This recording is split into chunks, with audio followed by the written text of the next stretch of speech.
if you thought that the tragic mass murder of 5 journalists at the Capitol Gazette last week would lead Donald Trump to moderate his tone when talking about journalists in the future, you must be new here to American politics, because that's not happening. So he had a rally yesterday, and of course he loves to talk about the media, and here is him doing just that. Because I see it, I see the way they write. They're so damn dishonest. And I don't mean all of them, because some of the finest people I know are journalists, really. Hard to believe when I say that. I hate to say it, but I have to say. But 75% of those people are downright dishonest. Downright dishonest. They're fake. They're fake. They make the sources up. They don't exist in many cases. Anytime you say, I saw one of them said 15 anonymous sources. I don't have 15 people in the White House. I mean, forget it. 15 anonymous sources have said all sorts of stuff. These are really bad people. So there, really bad, just super fast, that he doesn't have 15 people. Apparently his comms team has 40 people. So there's more than enough room for those 15 anonymous sources. In the White House? That isn't insane. Yeah, I'm assuming he means his comms team. Obviously in the White House, he's got probably hundreds of people. That's an insane, part of a thought. I don't have 50 people, and he abandoned it in a second because he realized how stupid that sounds. He's like, even these idiots won't buy this. Right, but he ran with it. The way he abandoned it, as if I'm not even going to finish this because you already know. I don't even have to finish it. But you get what I'm saying. Well, I was like, no, I want you to finish. So yeah, what is it? Because he's talking about the anonymous sources. Anonymous sources don't just have to come from your communications department. They come from anyone, aides of other people in your cabinet. Yeah. They're in meetings all the time. There's tons of people. So yes. That point that he abandoned was that there's not 15 people in the White House. There's not 15 people in the executive branch. Yeah. There's not enough of 15 people to actually reveal anything is happening that happens behind closed doors that could be a source. That's what he said. Totally Watergate true. Started with an anonymous source. Like, stop. Yeah. Well, and also, this word anonymous. He has been an anonymous source himself. Yeah, Charles Gasparino tweeted, just heard POTUS at this rally complaining about the use of anonymous sources. For the record, he was one of mine over the years. Not anymore. And he used to claim that he used to call into radio stations and say his name was John Barron and then talk about how awesome Donald Trump is. I guess that's not technically anonymous, it's a made up name, but it's still kind of underhanded. But that is, I think, the least troubling part about what he just said. A part of it was, he had that weird bit in the middle where he said, some of them are the finest people I know. I hate to say it, I don't know why he hates to say that, but I realized, when we talked about in the damage report, I didn't realize what he was doing right there. He said, they're awful, awful people. Some of them are fine, I'm sure. That's the way he talked about Mexican rapists and murderers back when he drove himself into our lives 2 years ago or 3 years ago. That's what he thinks is the clarifying fact. Be like, I mean, I'm sure there's a few. I know those few, and that's all that really counts. But outside of that, all the rest of them are monsters. They're animals. They're dogs. They just want to destroy your life. So follow me. It works for this kind of crowd. I mean, I can respect that journalists are annoying to people in power, because I mean, you're supposed to hold them accountable. I can respect that, but it is weird. I go back to weird a lot. I'm in a weird space in my life right now, and he spoke more negatively about journalism than about racist in Charlottesville. Yes, find people on both sides. Yeah, because the threat to him is the media, because the media's job is to protect our sense of reality. And there's a lot that's messed up about the media, and it's pointed out on mass general media, mainstream media on this network by a lot. But there are specific examples. There are specific things that are pointed out. It is not this general sense of things more on say by water coolers of like, some of them I'm sure are fine, 75%, that's a number, they're all stupid. And what's frustrating is he goes on TV and says this in a place that is just his base, that's just his rally. And it is that little bit by bit growth of insanity where you see him say like one thing that might get people to cheer and people get used to cheering, and he says the next thing which is more insane, and you get to see more people cheering the more insane thing, and it just grows and grows. And it's just like when you hear a group of people laughing across the way and you're like, oh, it must be funny over there. You go, and even if they're insane people, you're kind of drawn in and a little curious, and that's what I'm afraid is happening. Right. I mean, yes, media in general, every possible media outlet out there is not perfect, but the institution itself is important and necessary, especially in this country, especially right now. You know, we're like reasonable people, so we have to keep saying things like, obviously the media has some problems. Oh, we've done enough of that, okay? No, screw him, screw Donald Trump. He's trying to get journalists killed. That's what he's doing.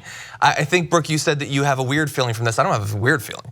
I have a sinking, dreadful feeling that he knows that less than a week ago, someone took a gun and went into a newsroom and tried to kill as many journalists as possible. And less than a week later, he's telling his gun-toting rabid fans, they're very bad people. They lie to you purposefully about the most important things happening in this country. They lie to you about me, your God. And what are you gonna do about very bad people? He didn't go back to saying enemy of the people yet, but very bad people is pretty close. He knows exactly what he's doing there. And you can say that there's no direct link between what he has said previously and what happened at the Capitol Gazette, but he knows that there are people out there who despise the media so much that they want to see them killed. Some of them write into us on a daily basis. And he goes in front of his insane fans and tries to get them to hate the media. It's like I said in TDR. It's like a 2-minute hate in 1984. He's trying to get them riled up, and the target are the exact journalists that we know are already at threat of death in this country. It is beyond irresponsible. It is purposefully trying to stoke hatred and possible violence against this group. So I mean, once that happened with the Gazette last week, or it was last Friday, he went on and said, journalists like all Americans should be free from the fear of being violently attacked while doing their job. And under the pressure from all these other politicians, they also had to, remember, they wanted to finally lower the flags to half-mast because he didn't want to do that because he actually doesn't care. So every time he has these condolences and worries and concerns, and the American people should come together now, I want to provide you comfort, thoughts and prayers. Every time he gives any of those, remember, there's no actionable policies or anything he has, honestly, words after that one statement. He says it, he leaves, goes, oh, done with that lie. Now I can go back to being who I am and actually despise all these folks. Because remember his condolences after the last 3 school shootings, even though there's one every week. The biggest ones, which actually prompted many students to actually come out Parkland and everything, right? Thoughts and prayers, condolences. We need to come together. I can't believe this should never happen in America. What has he done about that? Nothing. The Vegas shooting. Oh, thoughts and prayers. I can't believe it's horrible. It's happened in our country. Nothing has been done about that. Yeah. So after this latest one, thoughts and prayers, condolences. Can't believe this happened. He's out a week later advocating the same type of violence because he does not care. So next time he gives you those condolences, don't buy it. You can straight up say it like one of the survivors of this latest of the Gazette shooting. She cursed on air and was like, you know what? I don't need any more of it. F that. I don't need it anymore. Approach it that way now. And it's sad where it's gotten. There was a video that BuzzFeed News put out of these 2 kids outside a Trump rally. Oh, we didn't play that. And we didn't have it. But these 2 like 6-year-olds.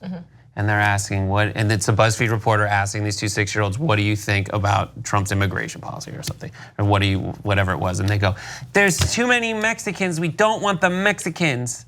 They're coming in, they're taking our jobs.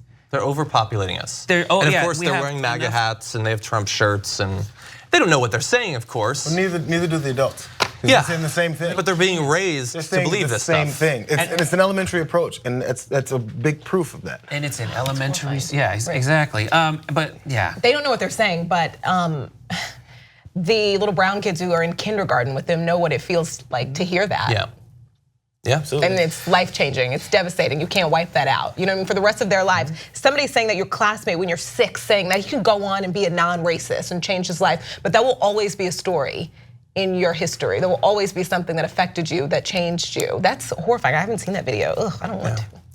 Yeah, and I know, so Brett and I, we've been having this ongoing conversation about, obviously you're more vocal, obviously we both want future conversations politically to be about the issues. And I have this fear that the damage he's doing outside of the issues makes it impossible to get to that. And one of the things is, I don't know how quickly you can repair the damage done to not like respect for the media or whatever that's supposed to mean, but just accepting that generally the things that are said in the media aren't necessarily purposeful lies to you. So like when we in 2020 want to have a conversation about Medicare for all, and we say, hey, you know, there's this analysis showing it'll actually save a bunch of money, results will be better, there's all these countries. They don't believe that any of that is remotely true. They don't believe facts, they don't believe the media, nothing that's reported is true. That's my fear, and we're seeing it every day. I mean, he's not gonna back off. We don't get 2 weeks out of a mass murder of journalists in this country anymore, of him not stoking the sort of hatred and distrust. I still have optimism that people want a positive voice that cares about people. And I agree. I do want the same thing. And if that shows up, if that continues, I think that it can win. And I think we need to do that. I think we need to have someone say those things. And there are people out there that have potential to make that happen. I think there's Trump fatigue, but I think people, I mean, it was a great thing seeing Ocasio-Cortez just list a bunch of things she believes in because she cares about people. And that is so refreshing. And there's a lot of damage being done every day. It was horrifying to see this video of these two kids. I'm afraid that in 2 weeks, it's not gonna be as horrifying to see stuff like that. In 2 months, I'm not gonna notice it. But I think there are people out there, just as Trump pierced with this cynical blabbering that's just rousing hate. I think if someone shows up that arouses hope and the optimistic spirit of America, then I think it can snap people out of it and get us back on the right track. 2 easy ways to follow the Young Turks. One is hit the subscribe button down below, then you're a TYT subscriber. And second is ring the bell. And when you do that on YouTube, you're notified of our videos.